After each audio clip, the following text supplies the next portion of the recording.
How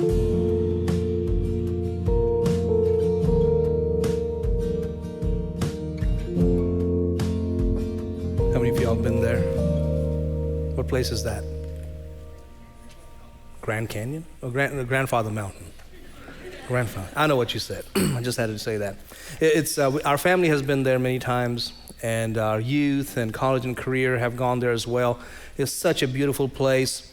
It's almost 6,000 feet high, the highest peak this side of the Blue Ridge Mountains. I mean, just gorgeous place. And of course, the mile-high swinging bridge. How many of you have walked across? How many of you were scared on the one side and stood there? Okay, one or two hands are going up. I understand. No, I did walk across. We went out there, we filmed some time back for a Bible study that is coming up. So hopefully you'll see some of those things come back again. And it was kind of funny, not funny at the time, for a couple of people on our filming crew who did not know that past that ledge that I was standing on, there was plenty of ground. Now, I'd been there many times before and stood up there, and if you've been there, you know exactly what I'm talking about. You go over the bridge, there's a ledge further up, and I jumped off. and they had a heart attack. They said, "What was that?" I was like, "What are you talking about?" And I didn't do that on purpose. I just went down, and there's plenty of trails and things like that, so it's not like anywhere close, but they said, "Please do that on your own time, not while we're filming you, you know, not while we have it on camera." But it's a beautiful sight. It's a beautiful sight you can see for miles and miles. In fact, I would say North Carolina is really blessed. I grew up in India, a lot of beautiful places there, a lot of beautiful places in the world. We lived in Georgia for several years, and I'll tell you, this is a gorgeous place. And you'll see that in today's message, how we are strategically placed to be in a land, and I'm talking about our state particularly, where we can see pre-flood and post-flood stuff. And it's just right there before our eyes. And I hope as we come towards the close of the message, you will see how wonderful it is where we live. So sometimes it takes someone from the outside to tell you how much you need to be appreciative of what we have here. But if you have your Bibles, go ahead and find Genesis chapter 1, verse 9. As Ryan mentioned, we are going through this series called Contend, a series on apologetics, learning how to know why we believe what we believe, to stand for our faith, to give reasons, not from 20 years ago or some half-baked somebody's idea of how the world came to be, but cutting-edge research, listening to people who are experts with actual PhDs and people who have published in scholarly peer-reviewed journals, and yet they are creationists. They believe the Bible. They believe that things happen the way Genesis chapter 1, chapter 2 talk about, and yet they are very much bona fide scholars. And so we'll see that in a few moments, how that impacts. Now, here's some of the questions that came. And this was not something that was sent to us in a questionnaire, but people ask questions, so how do you think these mountains and various landforms came to be? I mean, just in our state, we have 4 different, landforms. We'll talk about that later on. How did this come to be? Great question. Great question. Somebody else asked the question, it's a good one. How is all of this connected to the Genesis account of creation? So, okay, I get it. God made everything. But why is it we have rolling hills and at the same time we have these jagged rocks and cliffs all around? How did this all come to be? And how does that fit? Is this how God made the heavens and the earth? Is this how it happened on the 3rd day of creation? But in today's message, hopefully we will do some of that. Now, one of the things I want to mention to you, sometimes on the way out, people will ask me questions. And they will say, what about this and that? Just know that I have a limited time, okay? I have 30 minutes to go through the message. So many times we're not covering more than a certain part. I just want to give you enough in one message that you can walk away and say, I learned something very important, very helpful. It's going to help me in my faith. It's going to help me explain why I believe what I believe. And then I also put a little bit of a hook that would help you come back next time and learn more. If I did everything at one time, we'll be here for days. and I don't have enough material up here to keep you there for days, okay? So we're sort of building each message on the previous one and laying out the foundation for the next one. So that's how the series is laid out. But here's the main point. As you find Genesis chapter 1, verse 9, here's the main point of this message. Every message has a main point. It's going somewhere. And here's where this one is going. The whole creation testifies to the handiwork of God. I'm not just talking about space. I'm not talking about just the sun, moon, stars, or the plants and the animals, or how complex and creative God was in making us human beings. I'm also talking about the earth, the land. Even the mountains and the valleys, the plains and the plateaus, they're also testifying that God has done this. And Jesus, when he was rebuked by the Pharisees, they said, why don't you get your disciples to hush up? They were saying, Hosanna to the king of, to the one who comes in the name of the Lord and son of David. And they said, why don't you get them to be quiet? Do you remember what Jesus said to them? Even if these get quiet, the rocks will cry out. Even the stones will cry out. So let's begin. Genesis chapter 1, verse 9. Then God said, let the waters under the heavens be gathered together into one place, and let the dry land appear. And it was so. And God called the dry land earth, and the gathering together of the waters he called seas, and God saw that it was good. Last weekend we briefly touched on this. We briefly touched on how God must have made this watery matrix into mostly water but also land. I introduced you to what is known as the transformation from the water model. It's just a model, it's a theory that it all began with this watery matrix when it says in the beginning God made the heavens and the earth. The earth was without form and void, this watery matrix, and God pulled out the outer shell, created space, not firmament, space, the atmosphere, the outer space. God made space, and then he focuses attention on this watery matrix. What should we do about this? And so the transformation out of water model says that God then converted most of that watery matrix into water, and then he caused the other part of the watery matrix, the remainder, to be transformed into the basic elements and compounds such as silicon and carbon, and separated these elements from the rest of the waters, which resulted in the appearance of the dry land. So this watery matrix, outer shell taken away, space is created, atmosphere, outer space, and then this watery matrix, most of it becomes water as we know it, but then some of it is also transformed into land, into the earth that we know today. But there's something more in that verse. I want us to focus on that something more. Go back to verse 9. Then God said, let the waters under the heavens, this is very important, be gathered together. It's a verb. The Hebrew word is the word kavah. That's where we get the word mikvah. Mikvah is that container, the reservoir in which Jewish people would have their, the baptismal or purification rites, the collection of water. So when it says the waters under the heavens be gathered, there is movement. Massive movement. Can you imagine that? This watery matrix is covered now with water everywhere inside its land, and then this water begins to move. How high was the water? I don't know, miles and miles and miles. How fast did it move? Can you imagine how fast those hurricane waters, those tsunamis came?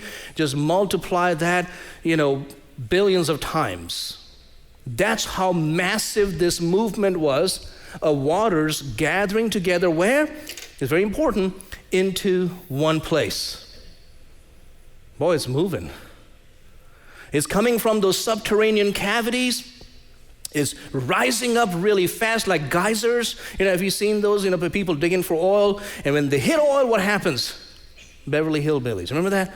They just comes up. Now imagine the entire globe, the earth, covered in water, filled with water, and then it begins to shoot out, come out. It bursts forth. We'll come to that. Keep those things tucked away. No human can survive that. No plant, animal life can survive it. There are no fish in the sea that can survive something so catastrophic. Let me say this very quickly. Our earth has gone through 2 catastrophes. Now, don't think of the word catastrophe as accidents and disasters. Catastrophe can be accidents and disasters, but the first catastrophe was more what happened on this day when water began to be moved, powerfully moved to gather into one place. So, it's coming from beneath, it's coming from above, it's coming down, it's flowing. You talk about power. And let the dry land, here's another Hebrew word that is also very important. The word is ra'ah, appear. It is not just that water receded and land, there's land. It is also land is moving. The earth is, we have the crust, the mantle, the core. It's hot. And now with that force, some of that material is solidifying into rock. It is metamorphosing into rocks. And so now that movement is happening, mountains are being formed. But pay attention to this. These are not necessarily the mountains we know today. So mountains were there. People ask the question, were there mountains in the creation week? Did Adam and Eve stand and look at the mountains? Would they stand on the Rocky Mountains? Probably not. Did they stand on the Himalaya mountains? Probably not. I believe some of those really tall and jagged looking mountains came post-flood. The second catastrophe. This catastrophe was not as much creative, I would say. This was God's judgment. So 2 catastrophe, the first one in creation week, the second one after the flood. The first one, yes, it gave us some mountains, some valleys, but if you look at the creation today and say, man, I wonder what it was like, when God saw the Grand Canyon. I wonder what it was like when God stood on Grandfather Mountain and he looked across. It probably didn't look like that. Much of the landscape that we know today has been formed since the flood. We'll come to that in a few moments, but keep those bits and pieces of information tucked away. Now, it very well may be that there was one supercontinent. You say, one super, like just one land mass? Yes. If you go by this passage right here, if all the waters are gathering in one place, then all the land is connected. Everybody get that? That's not hard to understand. If all the water is gathered in one place, where the land is here, it's all connected into this one super continent. And even secular geologists agree with that. This whole idea of a supercontinent was actually proposed, get ready, 1 year before Darwin released his Origin of the Species. In 1858, right? Darwin came up with the origin of the species, but a year prior to that, a scholar, a scientist who actually believed the Bible, he proposed that there was one landmass originally, and it was broken up into separate continents during Noah's flood.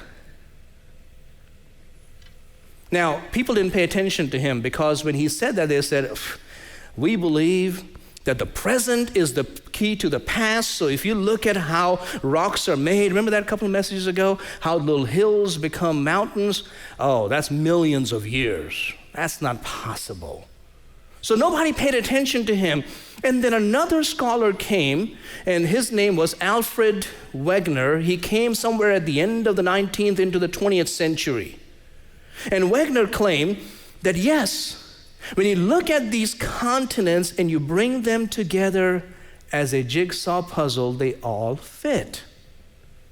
In fact, with more technology, guess what we find? We find ridges, we find zebra lines. When we find these patterns all across the ocean floor, the world as we know it, there was movement. But what he proposed is this movement was slow. uniformitarian plate tectonics is what they call them, where it begins to move, but it's very slow. So every 1 million years, it's like, oh, there you go. Another million, it's just slowly moving away. We believe in the catastrophic plate tectonics, which means this: after the flood, or when the flood happened, there was such a massive movement, a breaking up of this supercontinent, that these pieces began to rapidly move everywhere and even collided. In that collision, we'll see in a moment how even some of the mountains as we know them today were created. So this is an important field. We'll talk about this when we come to Noah's flood, the catastrophic plate tectonics. Not uniformitarian, which is slow movements. We call that continental drift. No, we talk about rapid when all this happens. But we'll talk about that later. But is there any evidence for the first catastrophe? This massive movement of water into one place and land beginning to appear. Mountains. Maybe not the Rockies, maybe not the Himalayas, but mountains and valleys beginning to form. There are two passages in the Bible that talk about this. The first one is Job chapter 38 and verse 4. So if you have your Bibles, find that passage. I believe Job is probably the oldest book in the Old Testament, in the whole Bible for that matter. Job was defending himself, talking about his integrity, his righteousness, and how he was a good guy, and he did not have to suffer for his sins, all that stuff. And then God came and confronted Job. God said, you know what, Job? I'm going to ask you some questions. Now pay attention to the questions that God asked Job. Job 38 verse 4. Where were you when I laid the foundations of the earth? Foundations of the earth, guess what we're talking about here? Not some random point in history, we're talking about creation.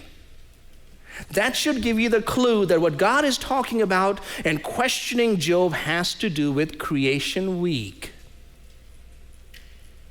Where were you, Job, when I laid the foundations of the earth? Tell me if you have understanding. Who determined its measurements? Surely you know. Do you know somebody who is sassy? You have somebody in your family God can be sassy. He's being sassy. Oh, of course you know, Job, since you know so much about me and my ways and how. Surely you know. Or who stretched the line upon it? To what were its foundations fastened? Or who laid its cornerstones? So we're talking about creation week, the first day of creation, when the morning stars sang together and all the sons of God shouted for joy. That's why we believe that when God made the heavens and the earth, before he began to work on the space or before he began to work on the watery matrix, angels were created. They didn't need space to stand there because they are rejoicing here. You got to be there to rejoice. They're rejoicing. They're shouting for joy. Boy, that must have been some sight. Angels shouting and praising God for what he is making. But now pay attention to verse 8. It's a progression. Or who shut in the sea with doors? Wow. What an imagery. I know it's poetic, I know it's metaphor, but pay attention to those metaphors. Who shut in the doors? What did God use as doors to block the sea water, the ocean water, this part of this watery matrix that became water? How did God direct? I mean, you can just imagine massive rocks coming out and then solidifying into big mountains and blocking the water from going this way and directing the water to go another way, to all be gathered into one place. Here's the sad part. We have lost our history. Most of us have lost our history. We don't know how the world came to be. Now pay attention. Or who shut in the sea with doors when it, what's the word? When it burst forth. That must have been some burst. How much power. for that crust to crack and from deep within the mantle, this water to jut out. How powerful that must have been. When it burst forth and issued from the womb, we're talking about the core here. When I made the clouds as garments, means God had to cover it up with that atmosphere, and thick darkness its swaddling band to hold it on in. When I fixed my limit for it and set bars and doors, when I said, this far you may come, but no farther. And here your proud waves must stop. Wow. This is day 3, God's handiwork, according to Job. God is, stopping the waters. When we think about Jesus walking in the waves, that's not a big deal. Jesus calming the waves, it's not a big deal. You see, many times people tell me, it's like, hey, have you considered preaching on this? Have you considered preaching on Revelation? I preached Revelation, Daniel, 2.5 years. The reason we're focusing in on Genesis is because when you understand how it all came to be, the rest makes sense, especially how it's going to end. So we got to get the opening right if you want to get the closing right. But this is very powerful over here. This is what God is doing. He is guiding and directing the waters to gather to this one place. Here's another passage in the Old Testament that talk about this day 3, which is Psalm 104 and verse 5. If you have your Bibles, you can find them. Psalm 104 verse 5, and it's on the screen as well. The psalmist says, you who laid the foundations of the earth. Once again, we're talking about creation week. Foundations of the earth. This is not some random event in history. This is not when some tsunami hit the earth or in some part of the world back in 3000 BC. No. We're talking about a very distinct time, which is the creation, so that it should not be moved forever. Verse 6, you covered it with the deep as with a garment. The waters stood above the mountains. So this is the initial part of day 3. This watery matrix, it begins to separate, and water and land and all of that is in there, but the mountains, as they're being formed underneath, are still covered under water. They're still submerged. Maybe they're being formed as they come out. Maybe the water submerges and they are seen. We don't know. Maybe both are happening. By the way, did you know how fast this must have happened? Rapid, intense speed. Why? Because on day 3, vegetation has also to come. On day 3, the fruit trees have to grow. On day 3, other trees have to rise up too. If you ask me, just a suggestion, just an idea, just my thoughts, I believe God did all of that, this massive movement of water, this catastrophe where the land is appearing and coming, probably 5-6 hours. This is massive. But pay attention to this. Verse 7, at your rebuke they fled. At the voice of your thunder, they hastened away. They went up over the mountains. How much force does it take? Even if they're not the Rockies or the Himalayas, how much force does it take for water to climb and go up on top of mountains? Where is the water going? God told it to go gather in one place. It's moving. Humans cannot survive this. Plants and animals cannot survive this. Ocean creatures are not there to survive this because this is powerful. They went up over the mountains. They went down into the valleys to the place which you founded for them. You have set a boundary, means there's a coastline begins to appear, that they may not pass over, that they may not return to cover the earth. He sends the springs into the valleys. They flow among the hills. So in just a matter of 5 hours or so, all this beauty is being formed. Verse 11, they give drink to every beast of the field.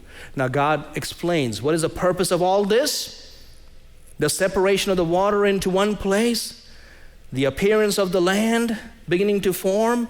Well, so the vegetation can grow so that a couple of days later when the beasts are formed, they will be able to eat. The wild donkeys can drink water.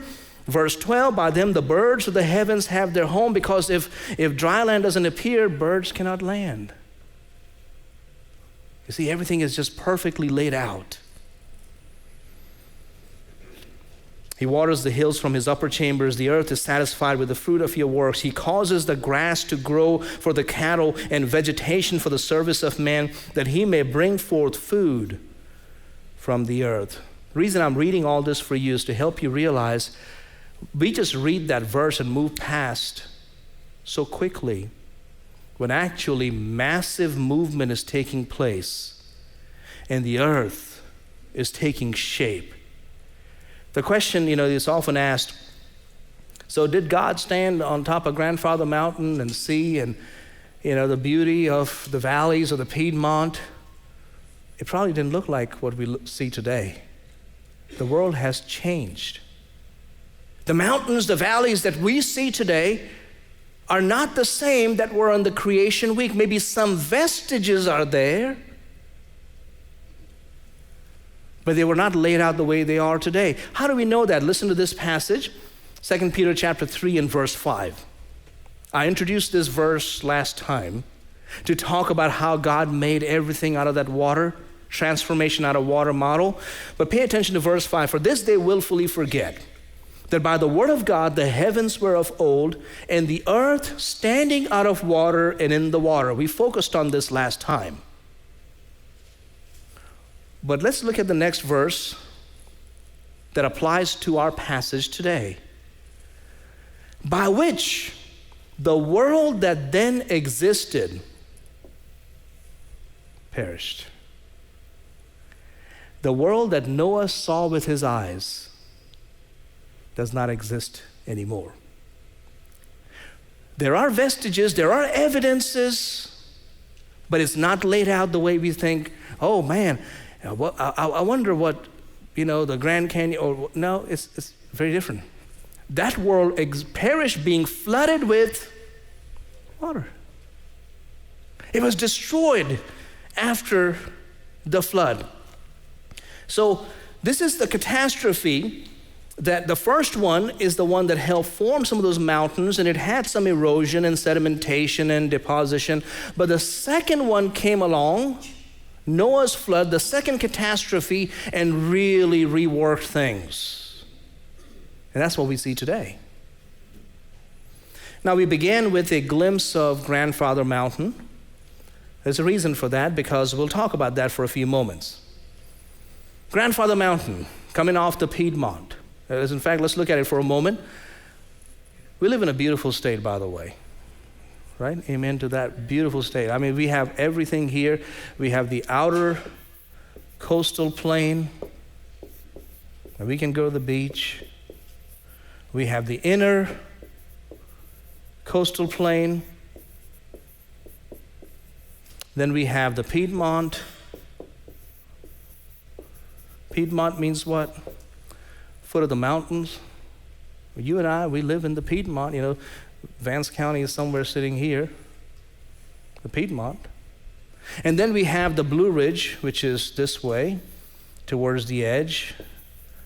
Begins, we talked about the Grandfather Mountains and all of that, and Blue Ridge Mountains, the Smoky Mountains are part of the Blue Ridge, but together they're part of the Appalachian Trail, the chain of mountains from central Alabama going all the way into Canada. Did you know that? I mean, this is such a massive mountain range, and we're living right on the foothills. And it's about 1,500 miles long and between 100 to 300 miles wide in places. This is the Appalachian Mountains. Now, if you go by the museum at the Grandfather Mountain, how many of you have been by the museum? You look at all the exhibits, you see the rocks and the crystals and all that stuff. How many of you take the time to actually read the plaques underneath? I did one the first time, and that's about it. How many? Millions of years, billions of years, and all this is laid out. So this is the theory behind how these mountains came to be and how things were formed. And then the whole theory is the reason these mountains are millions and billions of years old is because they have been eroded and smoothed out with time. You know, Appalachian Mountains are mostly this Paleozoic sedimentary rock, so it is claimed that compared to Rocky Mountains, which are really tall and really jagged, the Appalachian Mountains are smoother, kind of rounded off. There's no way they could be as young as the Rocky Mountains. But that's not really true. If you saw the video, a lot of jagged edges all over this Blue Ridge Mountains, all over the Grandfather Mountain, all over the look at some of these pictures. How can they say that, erosion did not touch that? I mean, that's jagged enough for me. And if that was sitting, according to secular geologists, if it's sitting under rain and wind and erosion, it should all be smoothed out by now, but it doesn't look like that. There are smooth portions, and then you see these things as jutting right up. You know what they claim? They claim that there was an uplift. Uplift is where, part of this ground underneath just kind of comes right up for various reasons. They say there were uplifts that happened that brought up these jagged portions. When? About 8.5 million years ago. And again, I would challenge them and say, and I'm not an expert geologist by any stretch, but if you talk about millions of years of wind and rain and erosion hitting this 8.5 million, they should be rounded off, if that is the theory, and if it really holds water. Christian geologists who also are educated, bona fide scholars, who have articles published in peer-reviewed journals, who have PhDs, not from the internet. They did get it from reputable universities that have the best program in geology. Guess what? They also come to the same evidence, and the more they look at that evidence, the more they understand that much of that erosion happened after the flood, which means those jagged edges and cliffs that you see right next to the rolling hills are a product of the second catastrophe. They also believe, as I mentioned earlier, that there was a supercontinent. Secular geologists believe that. Christian geologists believe that. I believe that there was a supercontinent. We'll talk about that when we come to the flood that split apart at the flood due to plate tectonics. And these large chunks moved around rapidly, smashing into each other. Can you picture that? Africa smashing into America, the continent.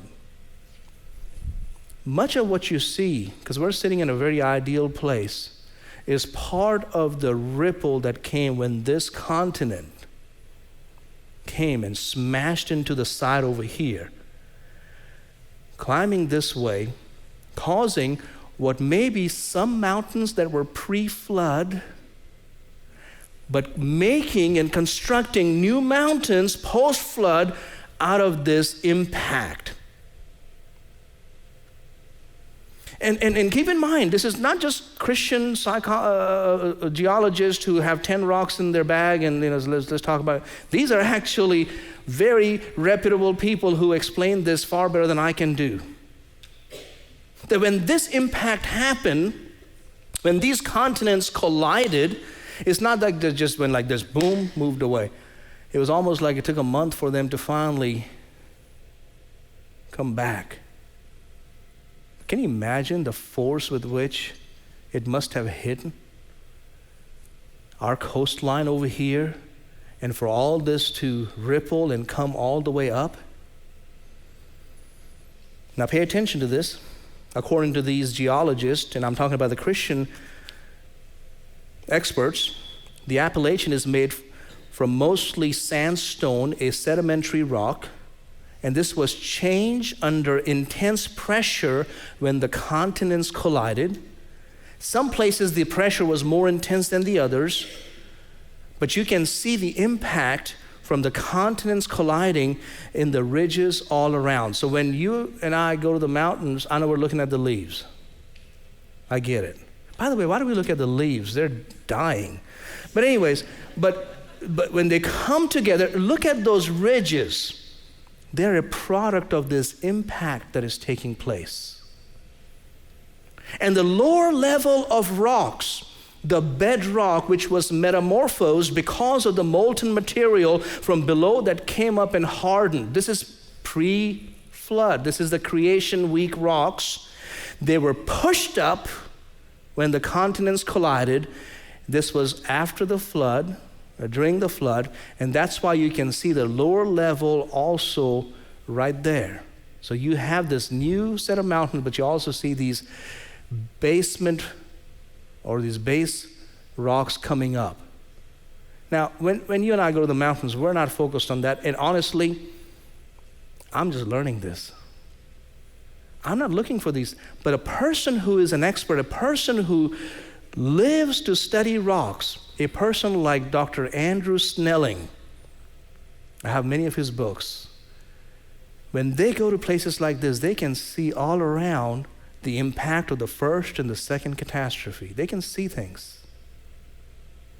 And many of us, maybe it's because of ignorance, maybe it's because of just busyness of life and where our expertise is somewhere else.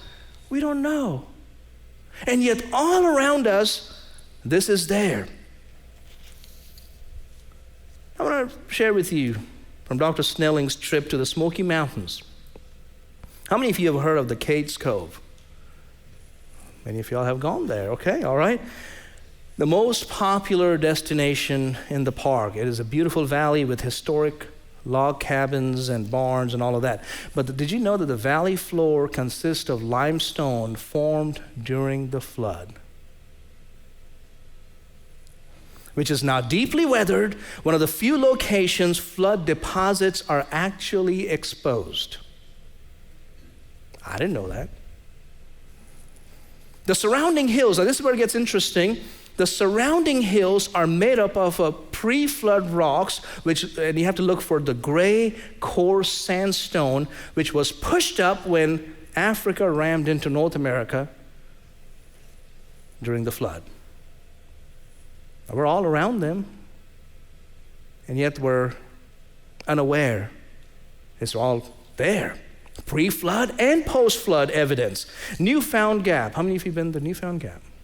Okay, some hands going up. Newfound Gap is the lowest opening to the Smoky Mountain. It's a beautiful place. Chain. The open view offers the most spectacular mountain vistas in the park. Like most of the rocks in the park, the sandstones near the overlook belong to the Okiee supergroup, which existed before the flood, but got crumpled when the continents collided. Clingman's Dome. You've been everywhere with Chad? Clingman's Dome. The highest point on the Appalachian Trail is 6,643 feet in elevation. An observation tower provides this 360-degree view in every direction of the rolling forest-covered mountains, which were formed, listen to this, which were formed during the flood when the continents collided. Now, when you begin to see this, I don't have a degree in geology. My PhD is in manuscripts. But I can look at that and say, oh yeah, I can see the ripple. I can see the ripple when this massive continent comes and crashes in, and you have these plates beginning to move, with the solid plates moving, the weaker ones on top. I mean, it's climbing.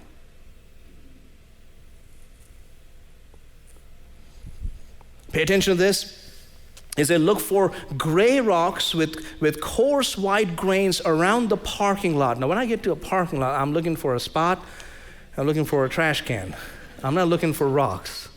But I suggest, according to Dr. Snelling, that you do that because you'll see these gray rocks with coarse white grains around the parking lot, along the hiking path. They're pre-flood thunderhead sandstone metamorphosed by the continental collision. Here's the last one, Chimney Tops. Anybody been to Chimney Tops? Okay. Okay, just want to make sure. Chimney Tops is named for its unique dual-humped peak, one of the few bare summits in the Smokies. So you see these beautiful rolling hills, and all of a sudden you see this one place where it's like, why is there no tree, no vegetation? What's happening there? Well, these pre-flood rocks were pushed up and metamorphosed during the flood. And as these rocks weathered over the centuries, this harder capstone made of slate, not sandstone, remember it's coming from deep within, remained. Now, when you don't know these things, as I didn't know, the more I began to study over the past couple of months, the more you realize it's all around us. God's fingerprint, whether it is the first catastrophe from day 3 or is the second catastrophe from the flood, God's fingerprint over this earth is everywhere.